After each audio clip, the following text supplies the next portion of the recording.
A Great Day for the Irish by A.M. Lightner, originally published in If, Worlds of Science Fiction, May 1960. Narrated by Tom Trussel. Bridget Kelly stood at the foot of the rocket lift and watched the loading operation. The freight had long since been inspected and stowed, and now it was the passengers' turn. Bridget was glad that for once she was not responsible. Let others worry and snoop. This time she was a passenger herself, starward bound. Inspected, passed, and okayed, she could have the pleasure of watching others squirm. Like that beauty coming aboard with the furs and the orchid, she wouldn't be allowed to keep the orchid, of course. Bridget grinned as she saw the flower tossed into a trash can, and imagined the words the beauty was mouthing. The man beside her sported a boutonniere. Yes, there it went into the can. He was still smiling, probably cracking wise. Bridget had separated so many travellers from so many items that she could tell what the passenger was going to say before he said it. Most people knew that strenuous efforts were being made to keep pests and epidemics away from Earth. Ever since the beginnings of space travel, the quarantine of incoming ships at the moon had been rigidly observed. But the fact that plagues could also spread from Earth seldom registered on the public's mind. Bridget was all too well aware of it. For several years she had laboured to that end in the quarantine service. Now that her savings had accumulated and her abilities as an entomologist were recognized, she was about to board one of the shining ships herself. There were raised eyebrows when her destination was known. An entomologist going to New Eden? A planet where insects were at a minimum. But Bridget only smiled. She knew what she wanted. She was bound for the frontier, where men are men and women are scarce. The speaker blared. The countdown was beginning. 15 minutes, rasped the mechanical voice. 15 minutes to blast off. She took a last look at the planet of her birth and squeezed into the lift. The few remaining passengers pushed in with her. A man in a red waistcoat was commiserating with a woman beside him. "Don't let the officials get you down," he said. "We'll have to put up with them for the journey. But on New Eden, I hear, the conditions are so good they hardly need any regulations at all." "It isn't that," sniffed his friend. "It's just that you gave it to me, and I was hoping to wear it tonight." "Perhaps I can buy you something in hydroponics. I had no idea they were so touchy, or I'd have had the orchid fumigated." Bridget felt the scorn of the official for the general public. "If you're going to New Eden, you ought to know we want to keep it that way." The red waistcoat looked down at her. "Ah, officialdom without stripes," he said. "Or are you an old hand? Perhaps you can explain the deal before we get there." So he was the type that cracked wise, and she had put her foot in it right at the beginning. "I've never been off Earth before," she admitted. "I read up on it all first." The lift was at the locked door, and she slipped through without looking back. The speaker was croaking, 10 minutes to go, as she hurried to her cabin and prepared for takeoff. She'd have to do better than this, or the trip would be a washout. Better just concentrate on enjoying it, the new experiences, the fascination of travel. The jets roared, and Bridget Kelly blacked out.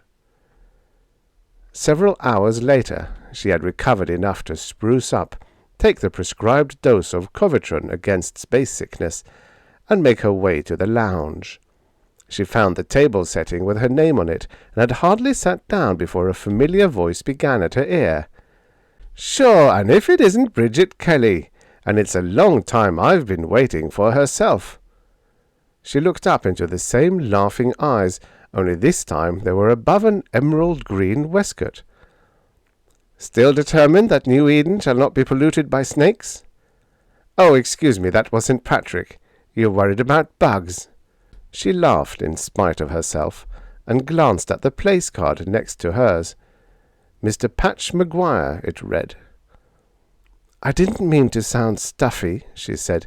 "It's just that most people don't realize how important it is. How much trouble just a few insects. Well, I've worked at it, and I ought to know." "Ah, an official entomologist. But in that case, why New Eden? Or are you insurance against people like Carrie and me who might import something?" "You never can tell. Something may turn up. It's hard to imagine a planet without any insects at all." "Eden's remarkable that way," put in the young officer sitting across from them. "No stinging bugs or parasites. Makes everything a lot more comfortable. Still, it's pretty new.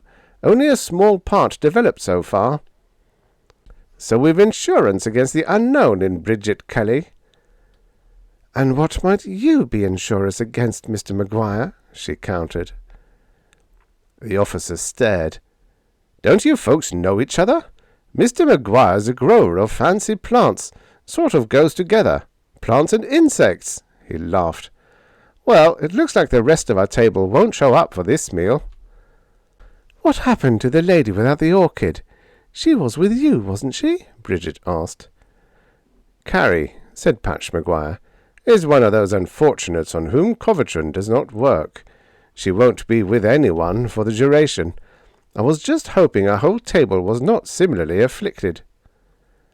"It's a pity," mused the young officer.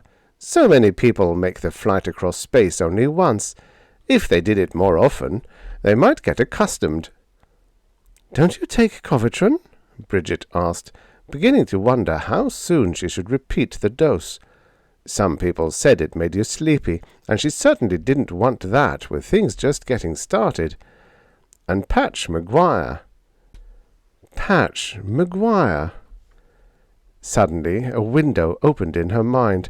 She saw a letter with short punching sentences. "You think you can get away with this high-handed, overbearing, totally uncalled for destruction of property? I'll take it to the top. I'll see you idiots in hell, or at least out of the service." Patch Maguire protesting the destruction of his shipment of seeds imported from Regulus 5. No amount of explanation that the seeds had been found to harbour a blight which, once let loose on Earth. Patch Maguire had a reputation as an authority on cross-breeding and mutation of plants, and also for throwing his weight around. It was several years ago, but Bridget remembered the consternation in the department. She realized that Maguire and the officer were talking. They were agreeing that space sickness was only a matter of psychology, and that if you just didn't think about it, no Coverton was necessary. She hastily swallowed another pill with her coffee, and hoped the coffee would keep her awake. They toured the ship together, she and Patch. They marvelled at the scene from the viewport, and chatted with the captain in the control room. The steward inquired about his taste in music and stereo, and he even gave advice to the gardeners in hydroponics. All doors were open to Patch, and there were murmurs about the handsome couple as they moved through the lounge. By the end of the trip, they were making plans for New Eden. Patch insisted that Bridget was in the wrong profession, and she agreed that the science of agriculture might be more rewarding than entomology under certain conditions. At the farewell dinner, Patch gave her a bouquet he'd had made up especially by the gardeners, but she was more interested in the small green leaf he wore in his lapel. He took it out and insisted on fastening it in her hair. "Sure, and it's a shamrock!" he cried as he arranged it. "And have you forgotten what day it is tomorrow?" "It's the day we land," Bridget replied. "But what day that is in our time or ship's time, it's too confusing." "It's St. Patrick's Day, that's what it is," he said. "A great day for the Irish, and a great day for us. And I wouldn't be without the shamrock on St. Patrick's Day. They should call the planet New Ireland, that they should. Wasn't Ireland the garden island, all green and fruitful, and with no snakes? and I hear this planet's the garden planet, with no insects either to make life miserable. But let you and me be living there a while, and we'll make it New Ireland for sure." And he planted a kiss on her mouth without a thought of who was looking at them. As their table-mates drank their health, Bridget blushed and her eyes shone, and after dinner Patch escorted her to the stereo, where they sat very close together in the dark. But as the pictures flashed across the screen, and as Patch's arm went across her shoulder and drew her close, her mind was besieged by an army of little doubts. Shamrock. Shamrock. What had she read about the shamrock? "Patch," she whispered, "where did you get it?" "Get what?" Patch murmured, bending over to kiss her. "The shamrock, Patch. I don't believe they have it in hydroponics." "Sure, they must have it." Patch's lips brushed hers, and she found it difficult to think clearly. "I never saw it there, Patch. Are you sure?" "Saw what? I don't see anything but you. That's enough for me." "About the shamrock, Patch." "It looks beautiful on you. Sure, and I wouldn't be without a shamrock on St. Patrick's Day." Bridget gave up. She lay back in the sanctuary of his arm and basked in the warm feeling of his lips on her hair. But the doubts kept crawling about in her mind. What was the matter with her? Couldn't she be happy when everything was perfect? Had she been a cut-and-dried inspector for too many years? But she remembered the words of Professor Schwarzkopf the day she received her degree. "The inspectors are the watchdogs of the planets. Without them, all that man has built can be destroyed." When Patch had kissed her good night outside her cabin, and his footsteps had died away along the corridor, she crept out into the passage and made her way to hydroponics. "Why, no," said the chief gardener. "We never carry clover of any sort. Why do you ask?" On her way to the control room, Bridget tried not to think. She found the young officer from her table on duty with the captain, and the two men listened in surprise as she outlined her fears. "I don't want to accuse Mr. Maguire of anything," she said. "I'm sure he doesn't realize how serious, and of course there may be nothing to it. It's just that I remember that shamrocks harbour the golden nematode, that is, in the soil around the roots, and it seems likely that if Mr. Maguire has live shamrocks, and I remember what a serious plague they once brought over from Ireland to America." The captain pulled his moustache. "It's clearly against regulations. I can't imagine how he'd get it past inspection. But then, Maguire's a very persistent man, and he's got pull in odd places. I don't want to rouse the ire of the Irish, but I see your point." "Couldn't you search his cabin? Without his knowing, I said to. Oh, I'm sure he'd be very angry, but if I could only look at his plants, then I'd be sure if they're safe. You must have ways of getting in, if there should be a short circuit or something in his cabin." "Oh, we have ways," the captain said. "Don't we, Lieutenant?" "Perhaps at breakfast," suggested the young officer, "if Miss Kelly could arrange to make it as leisurely as possible." "And right afterward you might go to the lieutenant's cabin, with your instruments and without Mr. Maguire." She had no trouble in making her breakfast leisurely. She could hardly choke it down. Under Patch's admiring gaze and fragrant approval, she was uncomfortably conscious of treachery. She left as soon as the protracted meal was over, even though she knew it would give him the opportunity to discover the rape of his plants. The lieutenant was waiting for her in his cabin. He sat behind his desk eyeing a motley collection of clover in an assortment of little jars and boxes. Bridget brought out her pocket-scope, and without a word pulled the first specimen up by the roots and began to examine it. The lieutenant watched in fascination. "It's a good thing Mr. Maguire can't see you now," he said.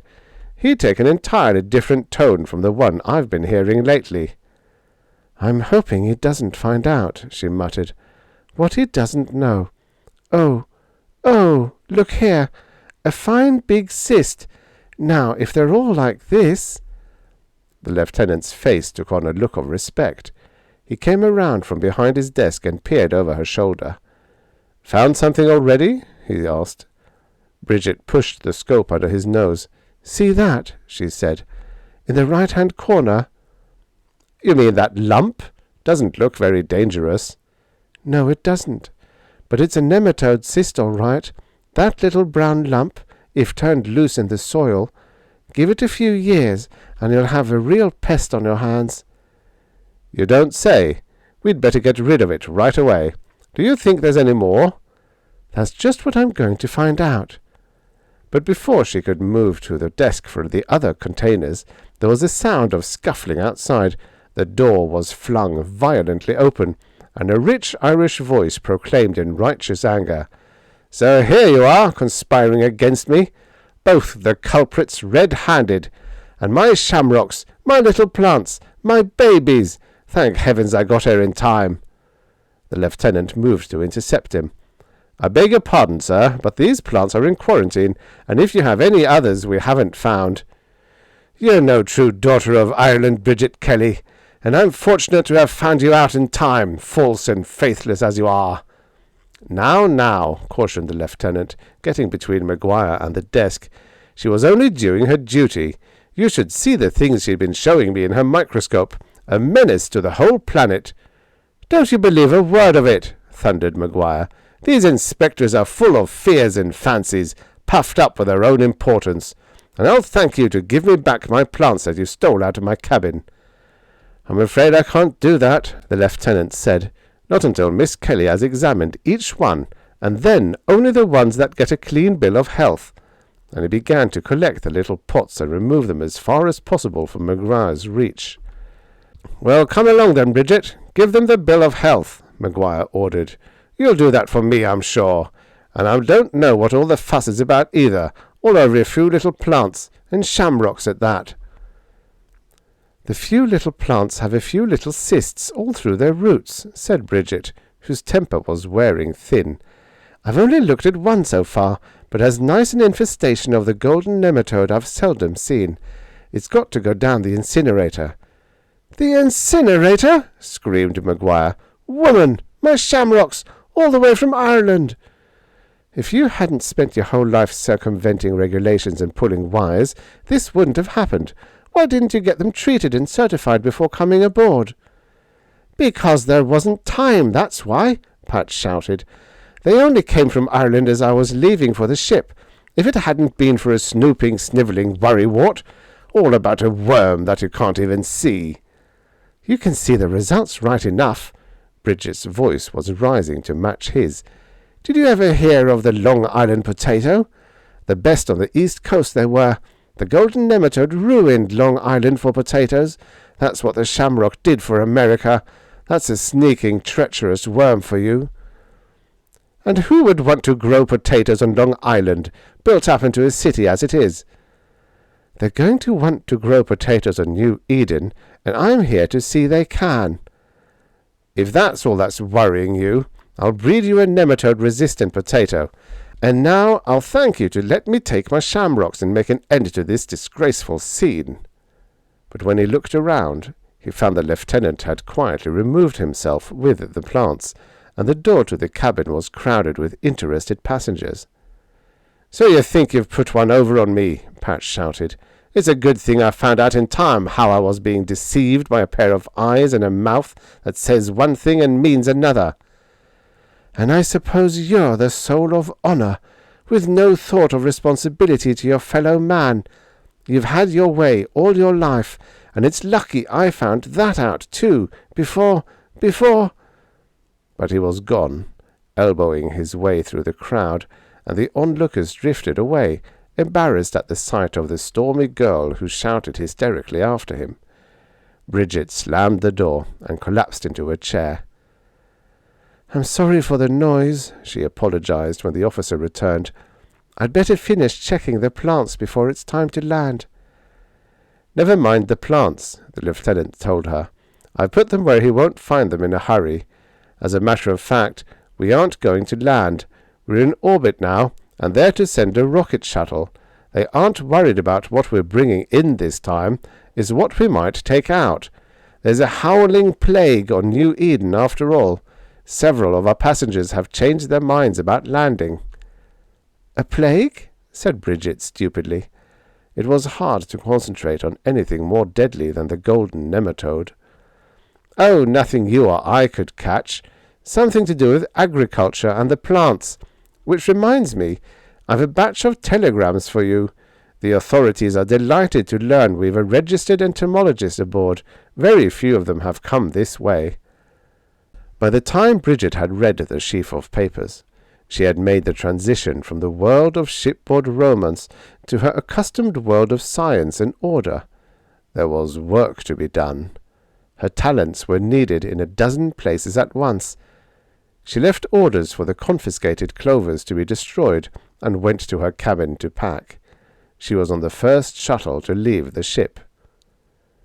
The weeks that followed were filled with hard work with test tube and microscope, at her desk and in the field. The majority of her co-workers were men, but none had time to look for a laughing eye or a smiling mouth. The beautiful garden planet of New Eden was being reduced to a desert by a mysterious something that was swiftly attacking all the cultivated areas. Starvation was looming, and there was talk of hasty evacuation. The situation was passing out of control. The villain could not be isolated. Was it an insect, a virus, a chemical in the soil? Some of the few native insects were caught and subjected to experiment. The soils were analyzed and tested. Those were not the answer. The only thing certain was that the previously lush brown loam was turning to a yellow, chalky sand, and everything that grew in it withered and died. Bridget visited farm after farm and trudged from field to field. She looked at worried faces and tried to think of words of encouragement. Back at the laboratory, she studied her specimens far into the night and fell asleep at her desk. She was too tired to think about Patch Maguire, who, she concluded, had never left the spaceship. What would a grower of gardens, a breeder of plants, do in a spreading desert? He had gone on to some more flourishing planet. She was called to the office one day. "I hear there's a farm that claims they don't have the plague," said the harassed young scientist behind the desk. "Better get over there and see if it's any more than a rumor. Take the heli and bring back all the usual samples. Here's the directions on getting there." He shoved a torn piece of paper at her and turned back to his cluttered desk. Bridget picked up her collecting kit and climbed into the cab of the machine. By this time she knew her way about the settlements. Without doubt, she told herself, this farm was on the outskirts of civilization, in some valley as yet untouched by the plague. But long before she reached the limits of cultivated land, she could see her destination. It stood out like an oasis in the desert, a little patch of green between a dried-up cornfield and an expanse of stricken wheat. Bridget brought her heli down on the velvety lawn in front of a small cottage and walked, unbelieving, to the door. A shout from within welcomed her, and she entered a clean and simple kitchen parlour. The owner of the one healthy farm in New Eden was busy in the attached greenhouse. As she glimpsed the red waistcoat dangling from a hook, Bridget screamed, and Patch Maguire came through the greenhouse door, a flower pot in one hand, trowel in the other. "And if it isn't the worm hunter herself," he cried, "the Tsar of the spaceways, the dandelion dictator, and I was wondering how long it would take you to find me out." "But you," she gasped, "you couldn't, you wouldn't, aren't supposed to be here." "And why not?" he countered.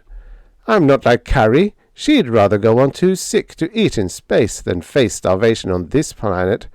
And then the bargain I was offered for this place, you wouldn't believe it. All modern conveniences, and they were practically giving it away. Besides, what had I to fear with the best entomologist in 5 solar systems working for the Department of Agriculture? Sure, you'll be having the problem solved in no time." "Don't be giving me that blarney," Bridget said. "You need only look out the window to know we've solved nothing at all. And you sitting here crowing to yourself. You've been breeding plague-resistant plants, that's what you've done, and keeping them all to yourself. It's a disgrace." Patch began to laugh, and the more he laughed, the angrier Bridget got. "You should be ashamed," she shouted. "The whole planet dying, and you sitting here growing greener all the time." "And that's the way it's been," she assured her. "This place was dying on me too, but only the last few days it's taken a new lease, and I'm at my wits' end to explain it." "You mean you don't want to explain it? You're hoarding the secret, and it's a shameful thing." "Woman, you're crazy," he bellowed at her. "I'm no magician to breed a plague-resistant plant overnight. It takes patience and many seasons, and I've only just settled in. I put a few things in the garden and stirred things up in the potting shed. Here, come along. You can see for yourself." He drew her through the cottage, pointing out the advantages of the kitchen so near the greenhouse. She walked about the paths and felt of the rich brown soil without a streak of yellow, and finally her eyes fell upon some little low leaves by the back step. "Patch," she demanded, "what's that?" "You're the eagle eye, to be sure. What do you suppose it is?" "It's clover," she said. "Shamrock to you? Surely not the same shamrock. I gave strict orders." Before he could stop her, she had tugged the plant up by the roots and pulled out her pocket microscope as she bent over it. "Sure, they were so busy worrying about the plague here, they forgot all about the little plague from Earth, and all I wanted was a bit of old Ireland to bring with me. A few little cysts wouldn't be that important, and you've got to admit that's what I've got, a green island." "The idiots!" screamed Bridget. "The irresponsible, shirking, double-faced—" Her hand went up, and Patch dodged involuntarily, expecting her to throw shamrock, dirt and all right at his head. But her hand stopped in mid-air. "Patch!" Her voice fell to a whisper of incredulity. "I think I've got the answer here in my hand. Don't say a word till I'm sure, but get me soil samples from all over your place, there and over there, and hurry." Patch ran back and forth with the soil samples, and Bridget looked in her microscope, and everywhere the golden nematode was teeming, and nowhere was there a sign of the sinister yellow streaks. "Don't you see?" Bridget said. "Whatever it is, the nematodes are killing it." "It will take some experimenting to prove it. But Bridget, my girl, I believe you're right." "And while they're proving it, Patch, you and I are going to breed nematodes right here." And she had a vision of the golden horde, burrowing from Patch's land in all directions, bringing back health and sanity to the land. Whatever would Professor Schwarzkopf say? Dear Professor Schwarzkopf, sometimes the watchdogs are too faithful. They keep out everyone, even our friends. And that was how New Eden was saved. And the nematodes prospered, and the Maguires prospered, and the shamrocks grew everywhere. And so there was nothing for it but to call the planet New Ireland. The end.